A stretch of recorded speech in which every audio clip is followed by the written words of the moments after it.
Fala pessoal, tudo certo com vocês? Espero que sim. É uma honra estar aqui produzindo esse conteúdo para vocês. Vamos lá para o segundo vídeo do nosso canal. Vamos falar um pouquinho aí sobre a segunda rodada do Gauchão, que acabou recentemente, tendo como último jogo o Grêmio e Caxias. Grêmio que conseguiu bater o Caxias em casa, na Arena, em Porto Alegre. Uma vitória poderosa de 4-0 aí, acho que até o mais positivo, o torcedor não imaginaria uma vitória com um placar tão vantajoso. O Grêmio veio a campo, talvez no primeiro tempo não tenha convencido tanto assim. Foi um jogo mais truncado, um jogo que aparentemente algumas peças não pareciam estar no mesmo ritmo que outras. Dava para se notar algumas diferenças, mas nada impediu que o técnico Quinteiros mudasse logo no intervalo para tentar trazer algo novo para o time do Grêmio. Lembrando que o primeiro tempo foi 0-0, ambas as equipes levaram perigo às redes das equipes adversárias, mas ninguém saiu do zero do placar. Logo na segunda etapa, nos primeiros minutinhos ali, o Grêmio abre o placar com o Bright White, um jogador inteligentíssimo, vem se mostrando uma peça fundamental aí. Dificilmente hoje alguém tiraria a titularidade dele. O Grêmio sabe aí que pode contar com o Arezzo também. O menino aí tem fome de bola também, mas o Bright White realmente ele é um jogador muito diferenciado. A torcida aí gosta bastante dele, se movimenta, vai, busca a bola, e isso é muito importante. Outras mudanças que o técnico Quinteiros trouxe para a segunda etapa foi a entrada do Edenilson, mas foi uma entrada mais certeira. Dessa vez não foi feita nenhum tipo de testes em outros lados do campo. O Edenilson entrou como volante e esse foi o papel que ele mais gosta de fazer, que ele sempre fez a carreira dele. Entrou muito bem, muito participativo, deu assistência, fez gol, deu passe para gol, impressionante. O homem entrou parecendo uma nova criatura e realmente participou praticamente dos 4 lances de gols do Grêmio e agradou bastante o torcedor.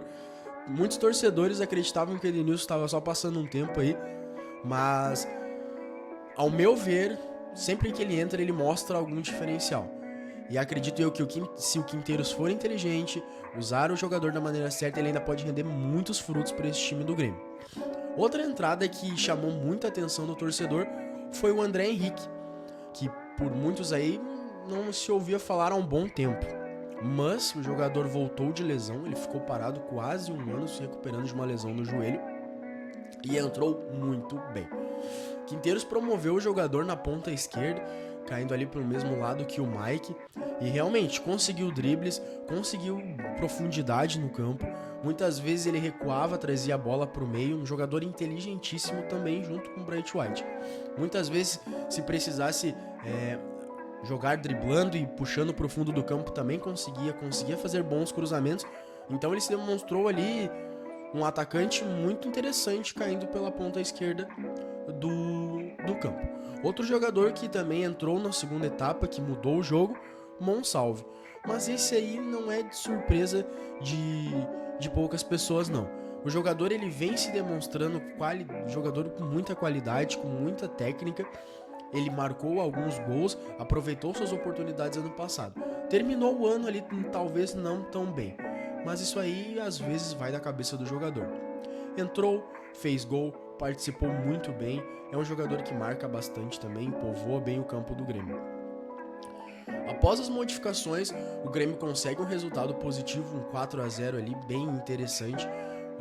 Acredito eu que o Quinteiros vai trazer mudanças, como ele falou na sua coletiva de imprensa, vai testar outros jogadores, e o que está sendo interessante do novo técnico do Grêmio é isso, essa mente aberta para testar novas peças, essa diversificação tática também.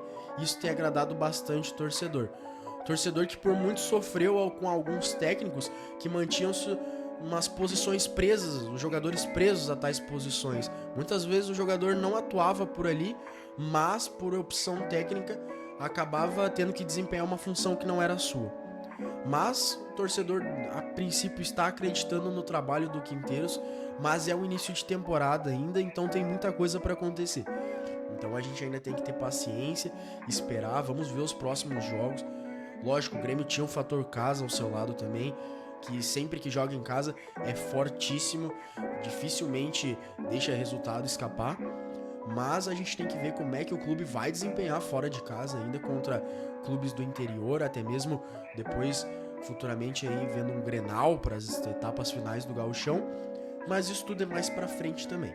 Então agora a gente vai dar uma aguardada pra gente poder analisar um pouquinho mais do trabalho tático dele. Então tá, pessoal, então vamos falar também sobre o Inter agora. O Inter que veio a campo no sábado, abrindo a segunda rodada do Gauchão contra o Juventude em casa. E pessoal, é muito interessante ver esse time do Inter com mais de um protagonismo. A gente sabe que ano passado, esse fardo de protagonista, ele pulava de jogador em jogador.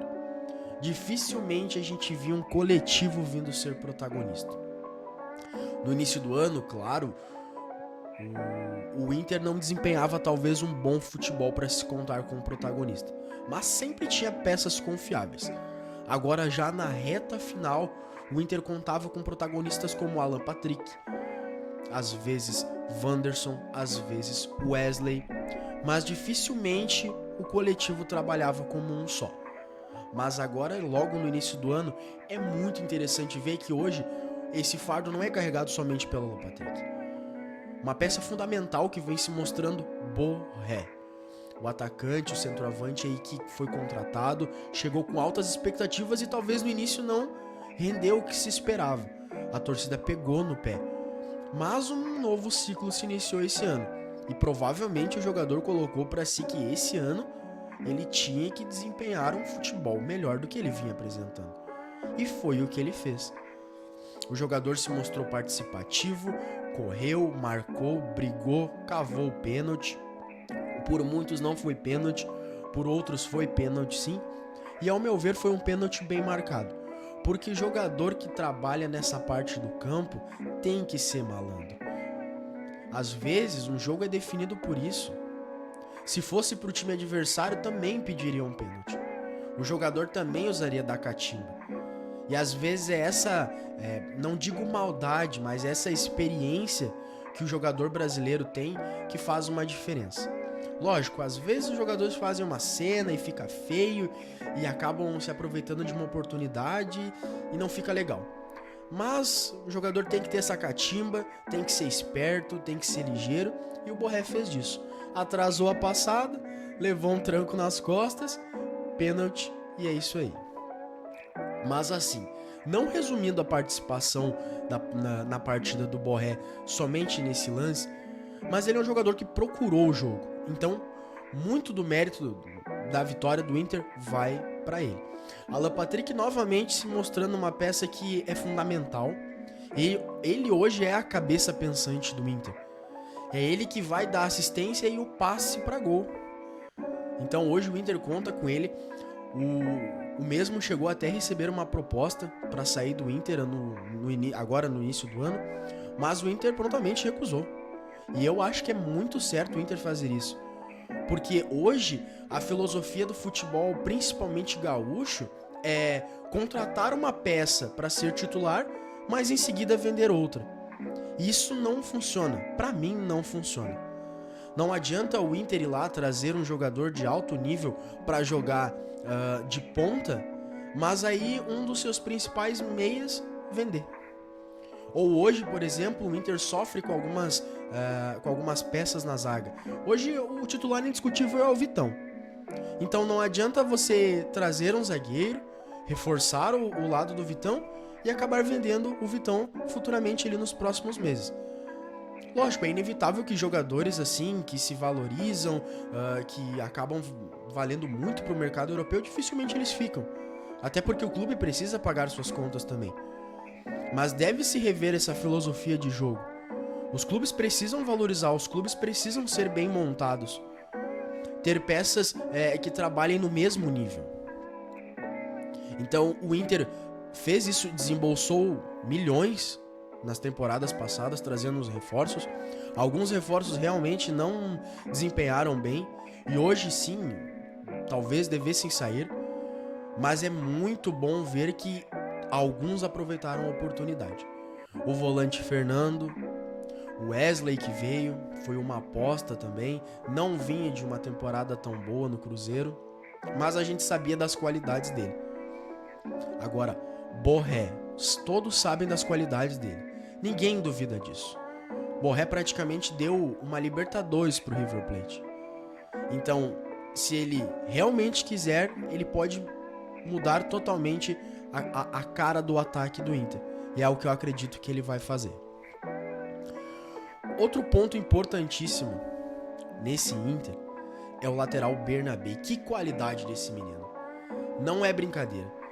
Às vezes a gente olha o futebol de hoje, nego velho de 30 anos, que não sabe acertar um cruzamento. Muito por mérito do Juventude não ter tomado mais gols na partida, foi porque a defesa foi muito bem. Porque assim, toda bola que chegava pro Bernabé era um cruzamento certeiro que tinha endereço, assim ó, certinho. Não tinha erro. Mas a defesa fez um bom papel. Se não fosse isso, podia colocar no mínimo umas 3 assistências pro menino. Ele realmente come a bola. Esse é diferenciado. Vale a pena investir.